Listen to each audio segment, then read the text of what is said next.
நீங்கள் TET first time attend பண்ணுறீங்களா, இல்லை ரீஅட்டம் பண்ணுறீங்களா, இல்லை நான் ட்ரை பண்ணிகிட்ருக்கேன் ஆனால் ஏதோ மிஸ் ஆகுதுன்னு தோணுதா அப்படின்னா இந்த வீடியோ உங்களுக்கு தான். நான் டெட்டு 2025 ப்ரிப்பேர் பண்ணேன். என்னோட பர்சனல் எக்ஸ்பீரியன்ஸ்லேருந்து ஒர்க்கான சில டிப்ஸை ஷேர் பண்ணுறேன். ஒரு பர்சனோட லேர்னிங் ஸ்டைல் டிஃப்ரெண்ட்டாக இருக்கும். ஸோ நீங்கள் உங்கள் அண்டர்ஸ்டாண்டிங்க்கு சூட்டபிளாக இருக்க யூஸ்ஃபுல் டிப்ஸை மட்டும் எடுத்து ஃபாலோ பண்ணிக்கோங்க. First point, material. நான் தமிழ்நாடு கவர்மெண்ட்டோட ஸ்கூல் புக்ஸை மட்டும்தான் ரெஃபர் பண்ணேன். 6th to 10th புக்ஸ் மட்டும்தான் நான் படித்தேன். வேறு எந்த ஒரு மெட்டீரியலுமே நான் யூஸ் பண்ணல. முக்கியமாக இந்த க்யூரேட்டட் பிடிஎஃப் புக்ஸ், இதுக்குன்னே தனியாக வர புக்ஸ், அந்த மாதிரி நான் வேறு எதுவுமே படிக்கல. ஏன்னா அதில் ஃபுல் டீட்டெயில் இருக்குமா அப்படின்றது எனக்கு தெரியல. மேபி நீங்கள் அது ரிவிஷன் பர்பஸ்க்காக யூஸ் பண்ணிக்கலாம். ஏன்னா அதெல்லாம் ஒரு தொகுக்கப்பட்ட வேர்ஷன் தான் இல்லையா. இதோட ஒரு ட்ராபேக் சொல்கிறேன் பாருங்க. ஃபார் எக்ஸாம்பிள் இப்படி கொடுத்துருக்காங்க, photosynthesis is the process by which green plants convert solar energy into chemical energy அப்படின்னு கொடுத்துருக்காங்க. இப்போ இதில் நம்மளுக்கு ஃபோட்டோசிந்தசிஸ்னா என்னன்னு தெரியணும். தெரிஞ்சாதான் இந்த டெஃபினிஷன் நம்மளுக்கு புரியும். ஃபோட்டோசிந்தசிஸ்குள்ள குளோரோபிளாஸ்ட்னு இன்னொரு பாயிண்ட் இருக்கு, பிளான்ட் செல்லு, அதுலேருந்து தான் நம்மளுக்கு சன்லைட் அப்சர்வ் ஆகுது அப்படின்றதெல்லாம் இருக்கு.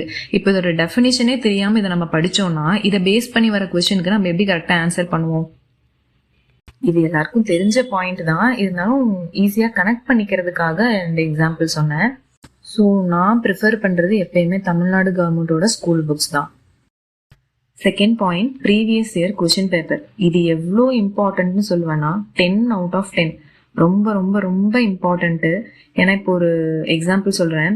நம்ம படிச்சுட்டு இருக்கும்போது 6th to 10th வரைக்கும் எல்லா சிலபஸையுமே நம்ம கவர் பண்ண போகிறோம். இதில் நம்ம ஏதாவது ஒரு டாபிக் படிச்சுட்டு இருக்கும்போது அது நம்மளுக்கு புரியாமல் இருக்கலாம். சரி, ஓகே, இதெல்லாம் நம்மளுக்கு வரவா போகுது அப்படின்னு நம்ம ஸ்கிப் பண்ணிடலாம். ஆனால் அது கொஷின் பேப்பரில் கேட்டிருப்பாங்க, அது நம்மளுக்கு தெரியாது இல்லையா. அதனால ஃபர்ஸ்ட் எப்பவுமே ப்ரீவியஸ் இயர் கொஷின் பேப்பரை கண்டிப்பாக ரெஃபர் பண்ணுங்க, கம்ப்ளீட்டாக அனலைஸ் பண்ணுங்க. நாளைக்கு நீங்கள் படிக்கும்போது அந்த டாபிக் வந்துச்சுன்னா, இது நம்ம கொஷின் பேப்பரில் கேட்டிருந்தாங்க, அதனால இதை நம்ம கண்டிப்பாக படிக்கணும், இம்பார்ட்டன்ஸ் கொடுத்து படிக்கணும் அப்படின்றது தெரிய வரும். இப்படி படிக்கிறதுனால நம்மளுக்கு ஒரு செல்ஃப் கான்ஃபிடன்ஸ் வரும். ஏன்னா நம்ம ப்ரூஃபோட படிக்கிறோம், ஆல்ரெடி இந்த கொஷின் கேட்டிருக்காங்க, அது ரிலேட்டடான டாபிக் நம்ம படிக்கிறோம் அப்படின்றது நம்மளுக்கு ஒரு கான்ஃபிடென்ட்டாக இருக்கும். ஓகே, நம்ம படிக்கிறது கண்டிப்பாக வரும், இந்த கொஷின் கண்டிப்பாக வரும் அப்படின்ற ஒரு கான்ஃபிடன்ஸ் இருக்கும். ஸோ எப்பயுமே ஃபஸ்ட்டு ப்ரீவியஸ் இயர் கொஷின் பேப்பரை அனலைஸ் பண்ணுங்க. Next point, timing. ரொம்ப ரொம்ப இம்பார்ட்டன்ட். கன்சிஸ்டண்ட்டாக இருக்கணும்.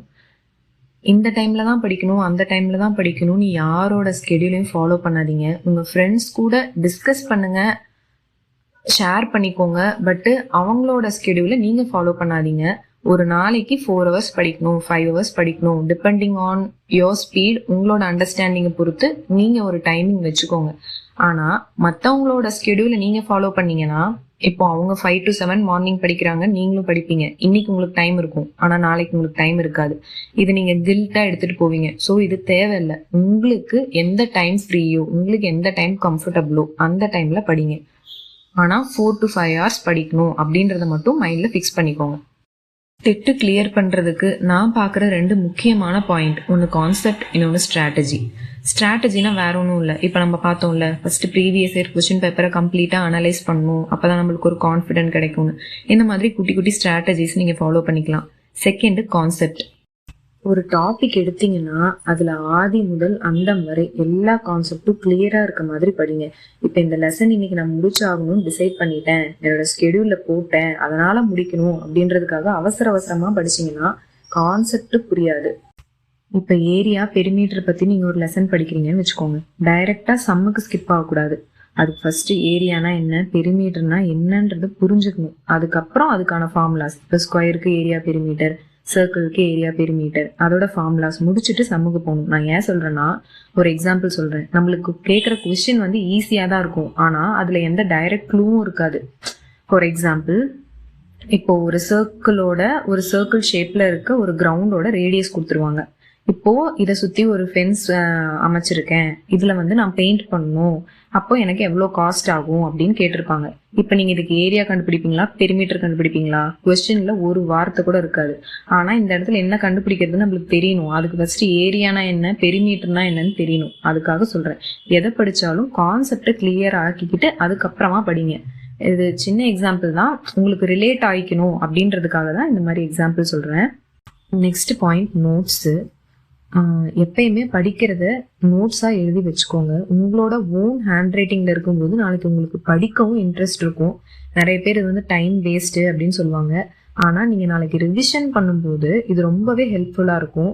எப்பயுமே படிக்கும்போதே நோட்ஸ் எழுதாதீங்க. புக்கில் இருக்கிறத அப்படியே காப்பி பண்ணி நீங்கள் நோட்ஸ் எழுதாதீங்க, அது வேஸ்ட்டு.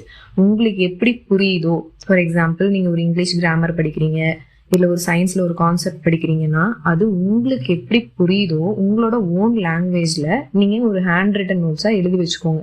எழுதும் போதே நீட்டாக எழுதிக்கோங்க, ஹைலைட் பண்ணி எழுதிக்கோங்க. நாளைக்கு படிக்கும்போது இதை பார்த்தா நம்மளுக்கு புரியணும்.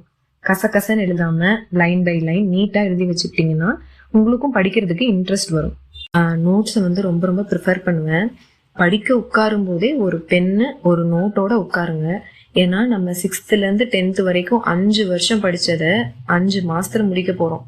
தமிழ் தானே, இது நம்மளுக்கு தெரிஞ்சது தானே, இங்கிலீஷ் தானே, கிராமர் இது ஈஸி தானே, இப்படின்னு நீங்க விட்டீங்கன்னா நாளைக்கு நீங்க ரிவிஷன் பண்ணும்போது எதுவுமே ஞாபகம் இருக்காது. அதுக்காக தான் சொல்றேன், நோட்ஸ் ரொம்ப ரொம்ப ரொம்ப இம்பார்ட்டன்ட். நோட்ஸ் எடுக்கிறதுலேயே இன்னொரு குட்டி பாயிண்ட் சொல்கிறேன். இப்போ நீங்கள் இங்கிலீஷ் படிக்கிறீங்கன்னா க்ளாசரி எல்லாம் ஒரு பேஜில் அதுக்கு ஒரு 10 பேஜஸ் விட்டுருங்க. அதுக்கப்புறம் ஆண்டனம்ஸ் எல்லாம் ஒரு பேஜில் அது ஒரு 10 பேஜஸ் விட்டுருங்க. அப்புறம் நம்ம பொயட்டு அவங்கள பற்றி எல்லாம் படிப்போம், அதுக்காகன்னு ஒரு சில பேஜஸ் விட்டுருங்க. இந்த மாதிரி நீங்கள் ஆர்கனைஸ் பண்ணி எழுதுனீங்கன்னா இன்னுமே உங்களுக்கு ஈஸியாக இருக்கும் படிக்கும்போது. நெக்ஸ்ட் ஒரு இம்பார்ட்டன்ட் டிப்பு, தம்ப்நெயிலையும் பார்த்துருப்பீங்க, யாரும் சொல்லாத ஒரு டிப்ஸ்ன்னு போட்டிருப்பேன். ஒரு சின்ன திருத்தம், எனக்கு யாரும் சொல்லாத ஒரு டிப்ஸ். எனக்கு ரொம்பவே ஹெல்ப்ஃபுல்லான டிப்பாக இருந்துச்சு. என்னன்னா, ரெக்கார்ட் யுவர் நோட்ஸ். நான் எப்படி உங்களோட ஹேண்ட் ரிட்டன் நோட்ஸ் உங்களுக்கு ரொம்ப யூஸ்ஃபுல்லாக இருக்கும்னு சொன்னனோ அதை விட 1000 டைம்ஸ் இது உங்களுக்கு ரொம்பவே யூஸ்ஃபுல்லாக இருக்கும். ரெக்கார்டுனா என்ன, வீடியோ எடுக்கணுமான்னு கேட்குறீங்களா? இல்லை, ஜஸ்ட் வாய்ஸ் ரெக்கார்ட் பண்ணி வச்சுக்கோங்க. உங்களுக்கு எந்த டாபிக் காம்ப்ளெக்ஸாக தோணுதோ அதை வாய்ஸ் ரெக்கார்ட் பண்ணி வச்சுக்கோங்க. இது மேக்ஸில் ஒரு ஃபார்முலாவாக இருக்கலாம். இப்போதான் நீங்கள் அதை வந்து புதுசாக படிக்கிறீங்க, இது கன்ஃபியூஸ் ஆகுது அப்படின்னு தோணுச்சுன்னா அதை ரெக்கார்ட் பண்ணி வச்சுக்கோங்க. இப்போ சயின்ஸில் அன்னைக்கு தான் நீங்கள் புதுசாக ஒரு டேர்ம் பார்த்துருப்பீங்க. ஃபார் எக்ஸாம்பிள் இப்போ டென்டோக்ரோனாலஜின்னு ஒரு டேர்ம் இருக்குது. அப்படின்னா என்ன, அது ஒரு சின்ன சின்ன நோட்ஸாக நீங்கள் வந்து வாய்ஸ் ரெக்கார்ட் பண்ணி வச்சுக்கோங்க. உங்களுக்கு கிடைக்கிற ஃப்ரீ டைமில் நீங்கள் அதை திருப்பி ரிவைஸ் பண்ணிக்கலாம். ஃப்ரீ டைம் இந்த சென்ஸ், இப்போ நீங்கள் வந்து ஒரு ஜாபுக்கு போகிறவங்களா இருக்கலாம், உங்களுக்கு ட்ராவல் டைமும் 1 hour இருக்கலாம். ஆனால் அப்போ நீங்கள் படிக்க முடியாது புக் எடுத்து வச்சு. இந்த மாதிரி சின்ன சின்ன வாய்ஸ் ரெக்கார்ட்ஸை நீங்கள் கேட்டுக்கலாம். ஒரு ஹவுஸ் ஒய்ஃபாக இருக்கீங்க, வேற ஏதோ ஒரு ஒர்க்கில் இருக்கீங்க, ஒரு துணி மடிக்கிறீங்க, பாத்திரம் கழுவுறீங்க, அந்த மாதிரி டைமில் இது சைட் பை சைட் போட்டு விட்டுட்டு நீங்கள் கேட்டுகிட்டே பண்ணலாம். இது ரொம்பவே உங்களுக்கு ஹெல்ப்ஃபுல்லாக இருக்கும். நெக்ஸ்ட் பாயிண்ட், ஷார்ட்கட் யூஸ் பண்ணுறது. மேக்ஸ்க்கு இது நான் ரொம்பவே ரெக்கமெண்ட் பண்ணுவேன். ஏன்னா நம்ம எல்லாமே போட்டு பார்த்து மேக்ஸிமம் ஆன்சர் பண்ணுற மாதிரி தான் இருக்கும். சின்ன சின்ன ஷார்ட்கட்ஸ் தெரிஞ்சு வச்சுக்கோங்க. அதை யூஸ் பண்ணி நிறைய சம்ஸ் ப்ராக்டிஸ் பண்ணி பாருங்கள்.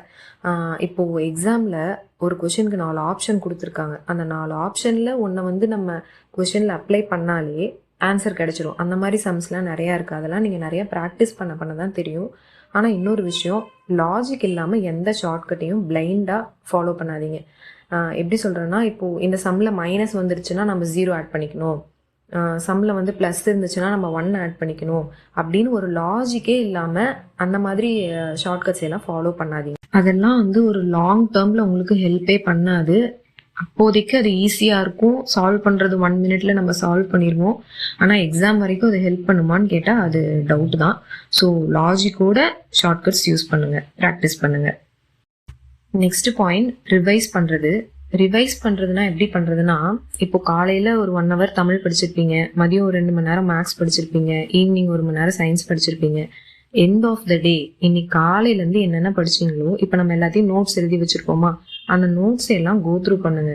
எப்பயுமே அந்த டே ஃபுல்லாக என்ன படித்தோமோ அதை அந்த நைட்டு உட்காந்து ரிவைஸ் பண்ணிட்டு அதுக்கப்புறமா தூங்க போங்க. அதே மாதிரி நாளைக்கு நீங்கள் ஒரு புது டாபிக் எடுக்க போறீங்க அப்படின்னா அதுக்கு முன்னாடியும் நேற்று படித்த டாபிக் எல்லாத்தையுமே ஒரு 10 to 15 minutes ரிவைஸ் பண்ணிட்டு அதுக்கப்புறமா ஒரு புது லெசனை ஸ்டார்ட் பண்ணீங்கன்னா அது கொஞ்சம் ஹெல்ப்ஃபுல்லாக இருக்கும். ஏன்னா இப்போ நீங்கள் டெய்லி புதுசாக படிச்சுட்டே இருந்தீங்கன்னா அது நம்ம கதை புக் படிக்கிற மாதிரி ஆயிரும். நான் எண்ட் ஆஃப் த ஒரு 1 weekல உங்களுக்கு என்ன படிச்சோன்னே ஞாபகம் இல்லாமல் போயிடும். அதுக்காக சொல்கிறேன், எப்பயுமே பழைய டாபிக் ரிவைஸ் பண்ணிட்டு ஓகேவா அதில் ஏதாவது டவுட் இருக்கான்னு செக் பண்ணிட்டு அதுக்கப்புறமா புது டாபிக்கு மூவ் ஆகுங்க. Next point, free test patch. இதை நீங்கள் கேள்விப்பட்டிருப்பீங்க. இப்போ நிறைய அகாடமியில் ஃப்ரீ டெஸ்ட் பேட்ச் கண்டக்ட் பண்ணுறாங்க. முடிஞ்ச நீங்கள் அதில் ஜாயின் பண்ணி நிறைய டெஸ்ட் எழுத ஆரம்பிங்க. எனக்கு இது ரொம்பவே ஹெல்ப்ஃபுல்லாக இருந்துச்சு. முடிஞ்சா அந்த பிடிஎஃப் பிரிண்ட் அவுட் எடுத்து வச்சுக்கோங்க. ஏன் சொல்றேன்னா, இப்போ நீங்க ரிவிஷனுக்குன்னு எக்ஸாமுக்கு முன்னாடி இப்போ ரிவிஷனுக்கு நீங்க ஒரு 10 to 15 டேஸ் ஸ்பெண்ட் பண்றீங்கல்ல, அப்போ வந்து இதை நீங்க திருப்பி ரிவைஸ் பண்ணி பார்க்கலாம். இல்ல மொபைல்ல பிடிஎஃபா வச்சிருந்தாலும் ஓகே. பட் லாஸ்ட் மினிட்ல இது எல்லாத்தையும் ரிவைஸ் பண்ணுங்க. அப்பப்போ எழுதுற டெஸ்ட்டுக்கு மார்க் மட்டும் செக் பண்ணிட்டு அப்படியே விட்டுறாம எதுல தப்பு பண்ணியிருக்கோம் அதுக்கான ஆன்சரும் என்னன்னு தெரிஞ்சுக்கோங்க. மேக்ஸா இருந்தா கண்டிப்பா போட்டு பாருங்க, தப்பான செம்ஸை போட்டு பாருங்க. யாருக்கு தெரியும், இப்போ இதே சம்மே நம்ம எக்ஸாம்ல கேட்டாலும் கேட்கலாம். அதனால எதையும் இக்னோர் பண்ணாதீங்க. ஃப்ரீ டெஸ்ட் பேட்சை 100% யூஸ் பண்ணிக்கோங்க. எனக்கு ஒர்க் அவுட் ஆன டாப் 10 டிப்ஸை தான் நான் உங்களுக்கு ஷேர் பண்ணியிருக்கேன். நீங்களும் இதையே தான் ஃபாலோ பண்ணணும்னா சொல்லல, ஒரு சின்ன ஐடியா. உங்களுக்கு ஏதாவது ஹெல்ப்ஃபுல்லாக இருந்தால் எனக்கு சந்தோஷம். உங்களுக்கு பிடிச்ச டிப்ஸ் என்னன்னு கமெண்ட் பண்ணுங்க. இதை தவிர நீங்கள் வேற ஏதாவது ஃபாலோ பண்ணுறீங்க, இது எனக்கு யூஸ்ஃபுல்லாக இருக்குது, மற்றவங்களுக்கும் யூஸ்ஃபுல்லாக இருக்கும்னு நினச்சிங்கன்னா அதையும் கமெண்ட் பண்ணுங்க. வீடியோவை கடைசி வரைக்கும் பார்த்ததுக்கு தேங்க்யூ.